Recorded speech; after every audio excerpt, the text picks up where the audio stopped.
Alors, aujourd'hui, les canaux d'apprentissage. Donc, la présentation aura plusieurs parties. Pour commencer, des généralités. Ensuite, que signifie visuel, auditif ou kinesthésique? Comment identifier son sens dominant? Comment s'adapter quand nous enseignons? Et une partie sur ce qu'il faut retenir et pour aller plus loin. Et pour en savoir plus. Alors, pour commencer, un point sur les généralités. Pour apprendre, chaque individu fait appel à ses sens, que ce soit la vue, l'ouïe, l'odorat, le goût ou le toucher. Mais outre le fait que nous ne fonctionnons pas tous de la même façon, nous avons aussi des manières différentes d'écouter, de parler et d'apprendre. Il existe 3 canaux d'apprentissage pour la, la prise d'information, les moyens de mémorisation et de compréhension. Donc ces 3 canaux sont bien visuels, auditifs, kinesthésiques.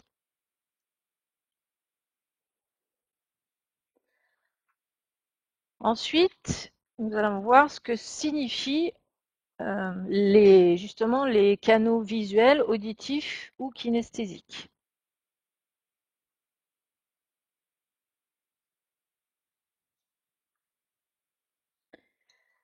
Alors, chacun de nous utilise de manière préférentielle l'un de ses sens en fonction des situations rencontrées, donc la vue, l'ouïe ou le toucher. Chacun de nous utilise plusieurs de ces canaux en un subtil dosage qui lui est propre, en favorisant de manière préférentielle un de ceux-ci, mais vraiment en fonction des situations rencontrées. Il ne s'agit pas de dire forcément qu'on est que soit visuel, que soit auditif, que kinesthésique. Hein, le but du jeu n'est pas de mettre des gens dans des cases, mais de vraiment prendre conscience de, parfois dans des situations, il va m'être plus facile d'utiliser le visuel, l'ouïe ou le toucher pour prendre l'information, pour la comprendre et surtout pour me familiariser avec. Donc le visuel, lui, va plutôt utiliser le sens de la vue, l'auditif plutôt privilégier l'ouïe, et le kinesthésique, il va être plutôt sensible au mouvement et donc va faire appel aux 3 autres sens. Cependant, même si nous avons un canal dominant, cela ne va pas dire que nos autres sens ne sont pas en éveil dans certaines situations.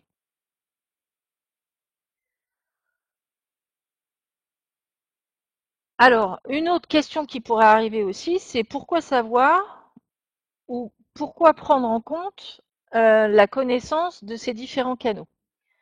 Pour moi, un des premiers éléments, c'est pour mieux nous connaître et être plus efficace, voire efficient, ce que j'ai mis entre parenthèses. Alors, j'ai rajouté un petit schéma également. Donc, connaître notre modalité sensorielle dominante va nous servir à nous organiser en fonction de ce qui est plus facile pour nous. Donc, je vous donne juste, pour qu'on soit à peu près d'accord, on va dire, sur les différences entre efficacité et efficience. Donc, l'efficacité, c'est la capacité d'obtenir le résultat souhaité ou attendu, donc d'atteindre l'objectif fixé. Et l'efficience, c'est la capacité de parvenir au résultat ou à l'objectif fixé en utilisant un minimum de ressources. Donc, quand, par exemple, je sais que pour mémoriser une reprise de dressage, j'ai besoin de la marcher, donc de la faire dans la surface. Là, pour être efficient, je vais aller plutôt directement dans la situation à aller marcher cette reprise de dressage.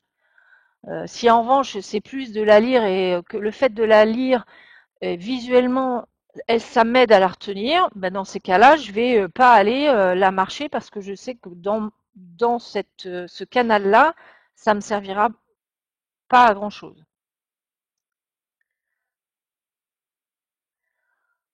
Ensuite, un autre point essentiel sur la prise en compte de ces différents canaux, c'est également connaître les modalités sensorielles des autres pour mieux communiquer. Dans notre métier d'enseignant, euh, la première des qualités qu'on se doit de développer, c'est l'adaptation par la connaissance de soi, mais également la connaissance du public qu'on a en face de nous. Et ça va nous amener à une certaine adaptation pour pouvoir transmettre le message de la meilleure manière qu'il soit. Et également pour un autre point essentiel, pour pouvoir modifier ces stratégies mentales, donc ce qui va nous permettre d'établir un processus de manière efficiente pour réfléchir, résoudre un problème et surtout prendre une décision par rapport à la situation rencontrée.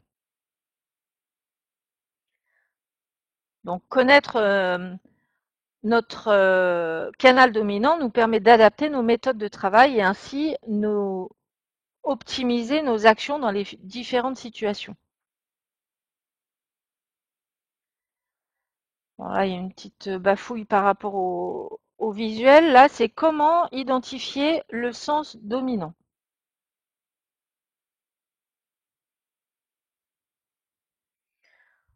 Donc là, c'est plusieurs petits outils.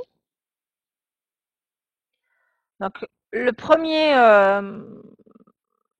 outil, ce serait de s'observer. Alors, quand je travaille déjà sur mieux me connaître, et ensuite également observer les autres.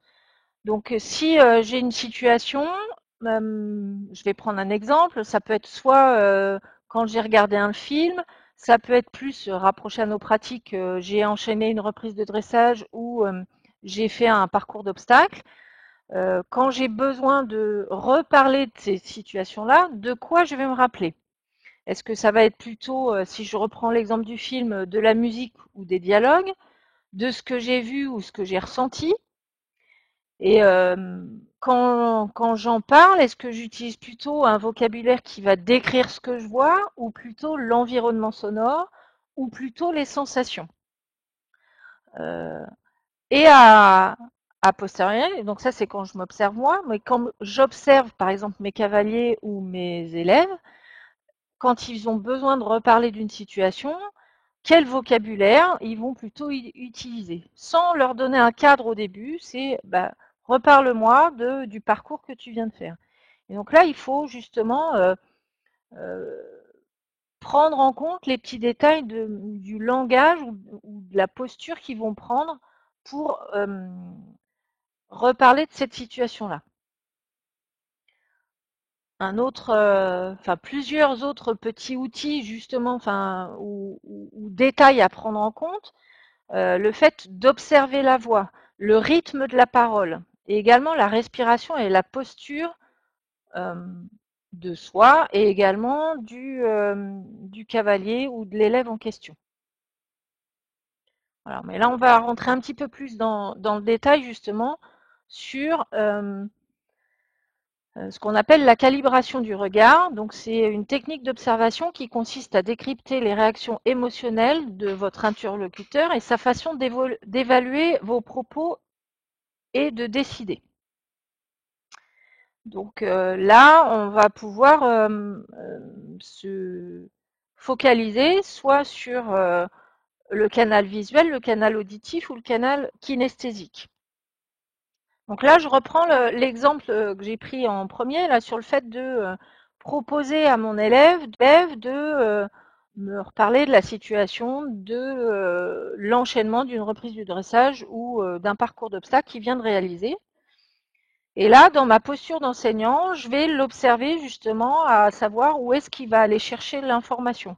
Est-ce qu'il va aller la chercher plutôt en regardant vers le ciel ou au contraire plutôt dans la ligne d'horizon ou au contraire aller plutôt chercher des informations, on va dire plutôt vers le sol. Voilà, et les mouvements de ses yeux vont me permettre de détecter le canal sensoriel dominant et ce qui va me permettre de me synchroniser avec l'élève. Donc le fait de synchroniser avec l'élève, c'est une des formes d'adaptation. C'est-à-dire que s'il commence à être plutôt sur un champ et un canal d'information qui va être plus tourné sur le visuel, à moi en tant qu'enseignant, pour faire passer le message, d'utiliser plutôt des informations qui vont tirer sur le visuel pour justement être sur une meilleure rétention d'informations de la part de mon élève. Alors, si je prends canal par canal, donc le visuel, lui, va avoir plutôt tendance. Alors, je dis bien plutôt tendance, hein, parce que je répète bien dans mon message, je suis pas là pour mettre des personnes dans des cases, soit elles sont visuelles, kinesthésiques ou auditives. On est bien là par rapport à une des situations euh, pour aller poser un meilleur diagnostic et aller vers une optimisation de la performance.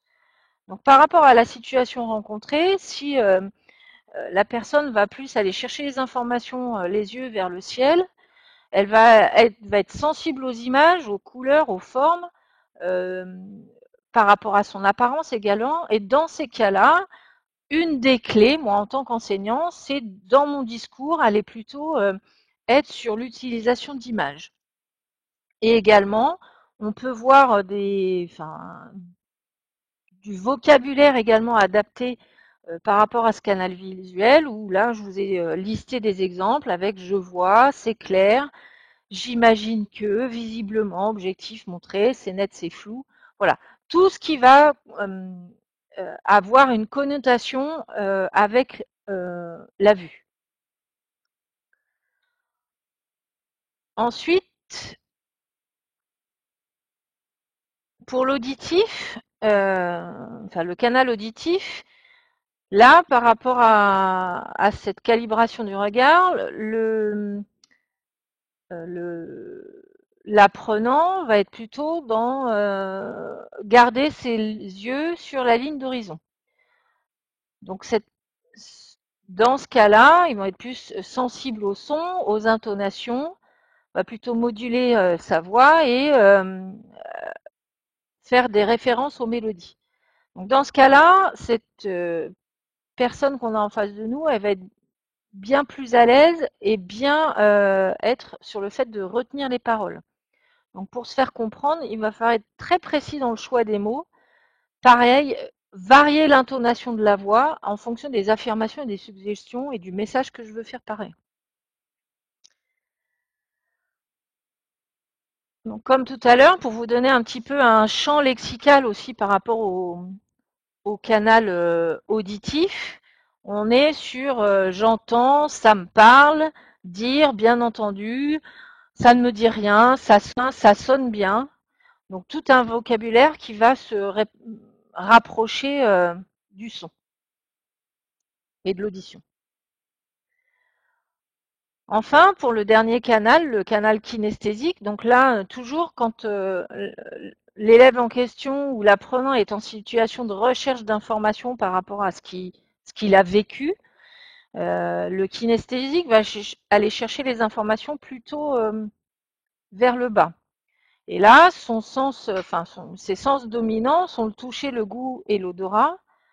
Euh, pour se faire comprendre avec ce public-là, il faut joindre le geste à la parole. Donc, créer du mouvement aussi. Euh, et rejoindre, on va dire, l'élève dans ce qu'il a ressenti et ce qu'il a vécu. Donc le kinesthésique, dans cette situation-là, il va avoir plutôt, dans l'utilisation de ces termes, ça marche, ça me touche, des choses vraiment sur le ressenti, sur, sur ce qu'il a pu ressentir également comme émotion dans la situation rencontrée.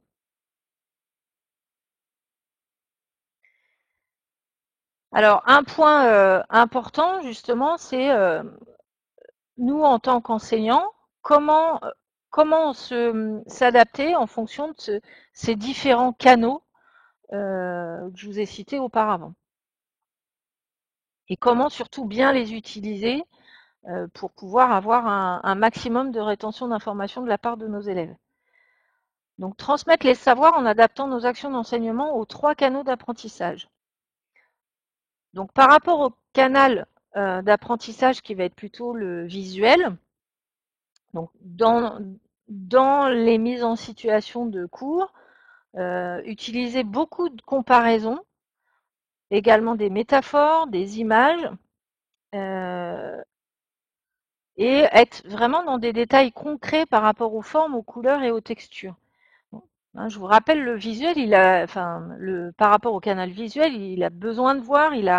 Donc dans ces cas-là, il faut prévoir des photos, des schémas, des illustrations, des couleurs, support visuel, écrire sur un tableau.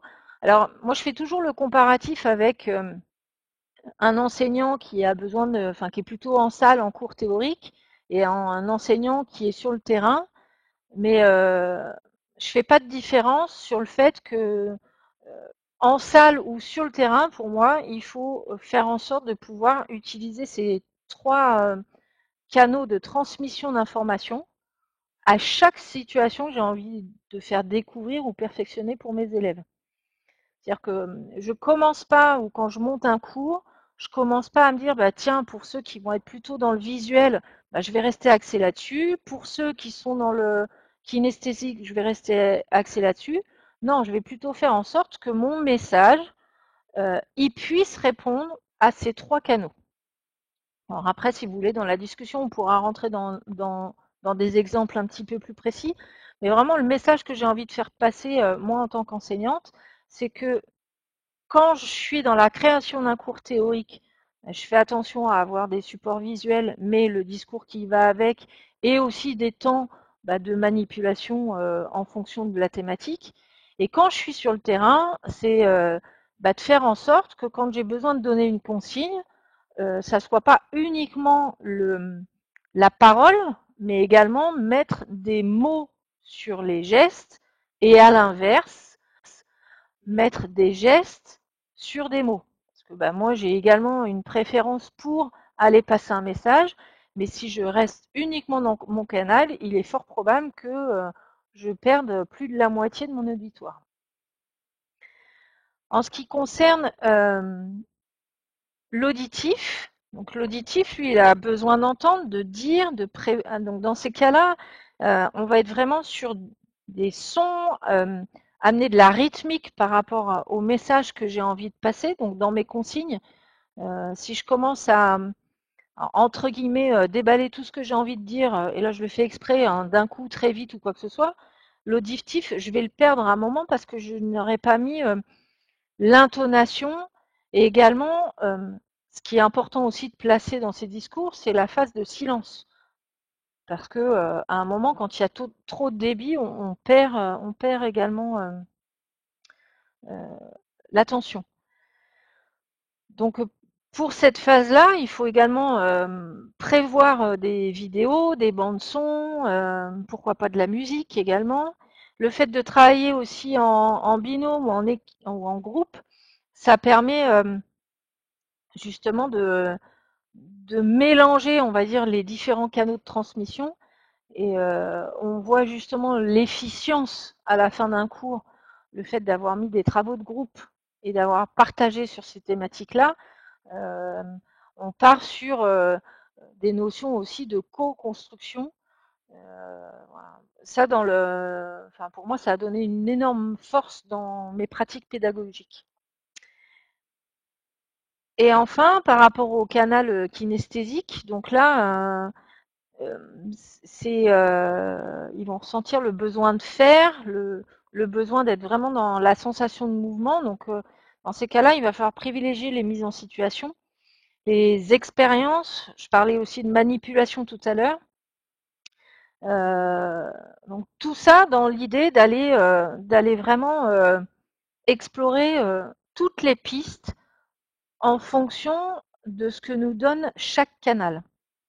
Donc là, le but d'un enseignant, enfin l'objectif d'un enseignant, c'est de pouvoir se dire que déjà la connaissance d'avoir mis au clair qu'il y avait bien trois canaux, visuel, auditif, kinesthésique, et de se dire comment pour transmettre le message, au lieu de le transmettre trois fois séparément, comment je peux faire en sorte de rendre mon message euh, sensibles au visuel, aux auditifs et kinesthésiques. Donc une des clés aussi qui pourrait,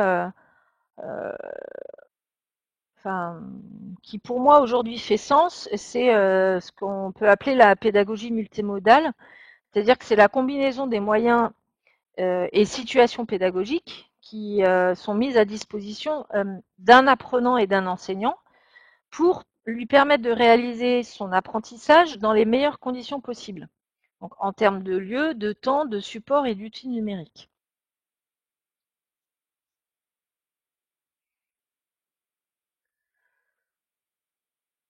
Donc si je fais une synthèse sur ce qu'il faut retenir. Alors, par rapport aux 3 canaux d'apprentissage, donc entre le visuel, donc ce qui va être plutôt sensible à ce qu'il va voir, l'auditif plutôt par rapport au son et le kinesthésique plutôt sensible au mouvement, à l'atmosphère, aux sensations. Donc l'important, vraiment le message que je cherche à vraiment faire passer, c'est que face à un groupe, le plus simple est de mettre des termes, donc ça soit sur le fond et la forme, qui correspondent à chacune de ces modalités sensorielles. Et l'idée, c'est d'avoir assez de flexibilité pour adopter un mode ou l'autre pour rejoindre le plus de gens possible.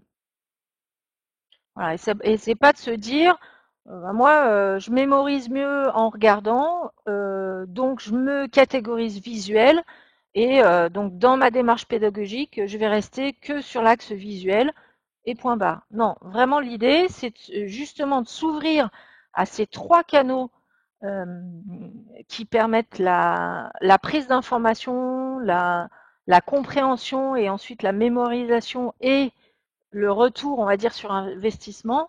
Moi, la posture d'un enseignant, c'est vraiment justement, c'est sa capacité à s'adapter et de passer d'un canal à l'autre et de fusionner les 3 quand il est en situation d'enseignement. Voilà, pour aller plus loin, ce que je trouvais enfin, important de, voilà, de vous faire connaître justement une méthode aussi sur la détection des profils, alors qui s'appelle la méthode Action Type. Donc peut-être que certains et certaines connaissent. Cette méthode-là, nous, on a eu la chance justement de rencontrer et de travailler avec Ralph Hippolyte et Owen Nguyen sur cette méthode-là. Euh, Quand j'ai découvert cette méthode, moi, ça m'a ouvert les yeux vraiment sur nos pratiques pédagogiques, justement par le passage de mieux se connaître et surtout mieux connaître son public pour adapter au mieux ses pratiques. Euh, Action Type, c'est un outil fort dans tous les sens du terme, c'est-à-dire qu'il y a quand même une certaine maîtrise à avoir pour détecter les différents profils. Et donc aujourd'hui, si je voulais vous faire partager, on va dire, mon expérience par rapport euh, aux canaux d'apprentissage, c'est parce que je suis d'abord rentrée dans la partie Action Type, mais qui est pour moi je trouve très complexe pour pouvoir la restituer rapidement sur le terrain.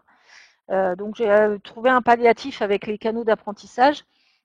Mais pour rapidement quand même vous présenter cette méthode, parce que bah, pour ceux qui se sentent à l'aise avec les préférences motrices, je pense que c'est un outil à connaître intéressant. Alors là, la diapo, elle est encore en chevet, enfin les mots sont pas très lisibles. Donc le concept, c'est un concept qui combine systématiquement les 3 dimensions fondamentales de tout individu. Donc il va prendre en compte son corps, donc avec ses préférences motrices, sa façon d'agir, ses émotions, donc l'impact du contexte, donc l'environnement sur soi, et également son mental, ce qu'on appelle également dans cette méthode-là les préférences motrices et les motivations profondes, pardon.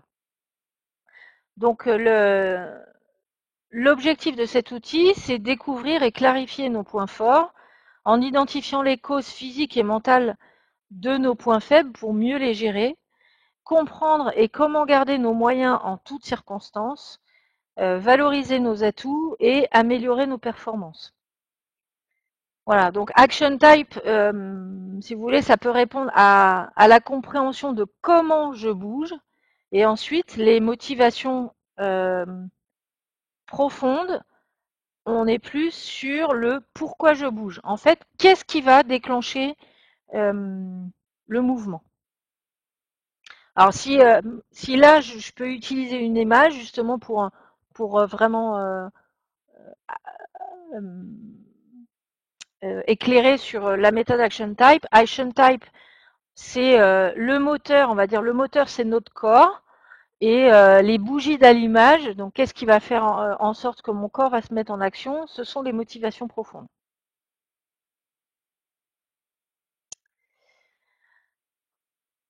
Voilà. Ensuite, juste avant de finir, pour en savoir plus, donc ici vous avez les prochaines web conférences. Donc le 3 décembre, chevalager les bonnes pratiques et à quel coût. Ensuite, le mardi 8 décembre, quelle vaccination à quel âge, enfin quelle vaccination à quel âge pour vos équidés. Et ensuite, le 10 décembre, l'attelage en médiation équine.